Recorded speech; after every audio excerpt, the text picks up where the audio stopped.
Ողջույն սիրելի հետևորդներ, այս անգամ մենք խոսանք մերսման մասին, մերսման հրաշագործությունների մասին ու հակաստրեսային մերսման մասին։ Այն մարդիկ, ովքեր որ մեր առաջարկով առաջինը կընդունեն մեր առաջարկը, իրենք ստանան 2 հատ նվեր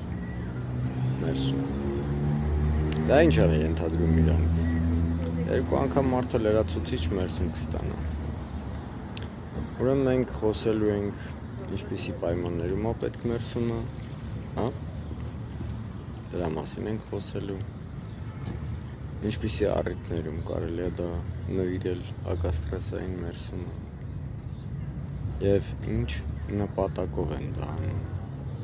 Բնականաբար մարդիկ հաճախ ունենում են ծանր աշխատանքային օր կամ թեկուզ թեթև աշխատանքային օր, բայց